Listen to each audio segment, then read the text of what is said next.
pessoal, tudo bem? Hoje vamos ler e analisar o Evangelho do dia, Mateus capítulo 9, versículos 18 a 26. O texto traz duas histórias com três cenas e um epílogo. Vejamos o texto por cenas. A primeira.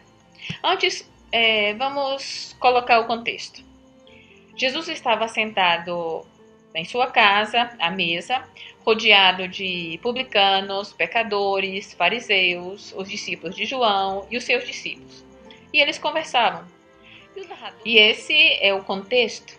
E então o narrador, usando uma expressão grego, rido, para mostrar uma chamada de atenção, um susto, pois chega um homem, uma autoridade religiosa, e se prostra diante de Jesus. E o narrador deixa que o escutemos, diz: Minha filha acaba de falecer, mas vem, impõe-lhe a tua mão e ela viverá. Diante daquela situação, daquela notícia, diz o narrador que Jesus simplesmente se levantou, juntamente com seus discípulos, e foi atrás do chefe da sinagoga. Duas pequenas notas.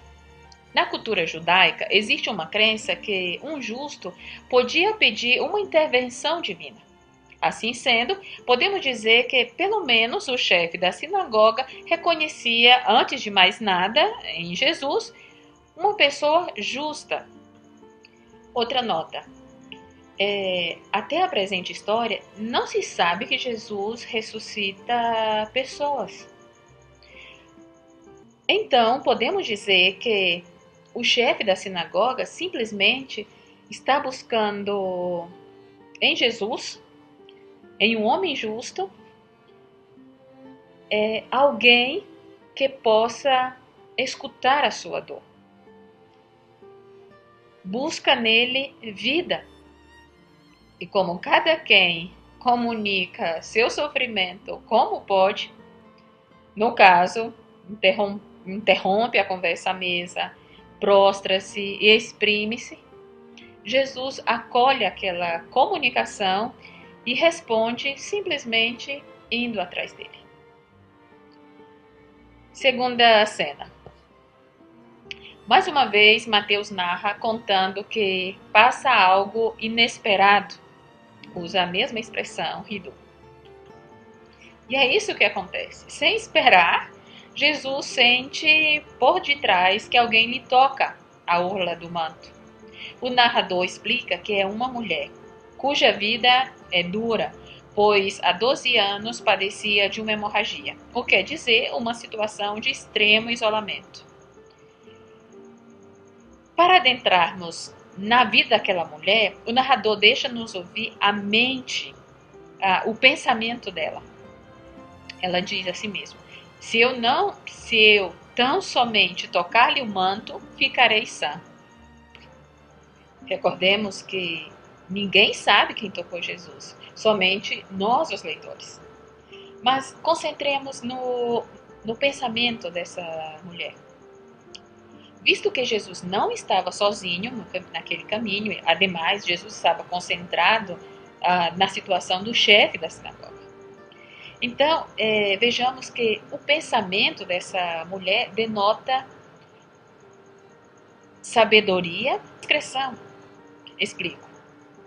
Seu raciocínio seria mais ou menos assim: se é fogo, basta tocar em qualquer parte para queimar-se. Inteligente e discreta. Mas, diz Mateus, que Jesus se volta.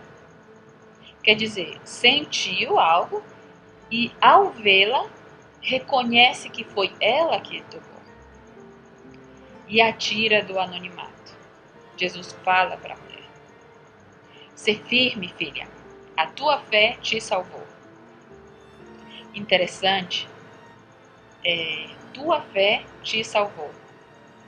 Aquela que estava à beira da morte encontra em Jesus força de enfrentar a existência. E parece que é esse o augúrio de Jesus. Que é isso que a salva. A simples dimensão antropológica da fé. Confiar na vida. Vamos à terceira cena. O ambiente é apresentado através do olhar de Jesus, diz o narrador. Tendo ele visto as flautas e as pessoas perturbadas emocionalmente, então aqui se vê uma atmosfera típica diante da tragédia da morte, da impotência diante da morte. E Jesus comunica àquelas pessoas: retirem-se, porque a menina não está morta, mas dorme. E o narrador dá uma nota, diz que as pessoas burlam-se dele. Mas por quê? Porque ele nega um fato real? A menina está morta. Ou porque com a morte não se brinca? Bem, a leitura que Jesus faz da morte, me parece, é que ele está dizendo que a morte é um repouso. Que a morte não é como um absoluto. De fato, Jesus toma a menina pela mão e a levanta. Quer dizer, ela foi acordada, ressuscitada. Por fim, conclui o narrador com o epílogo. Essa notícia se difunde. Qual seria a boa notícia? Das duas histórias? Que a fé salva, que Jesus vence a morte, que a morte não é um absoluto.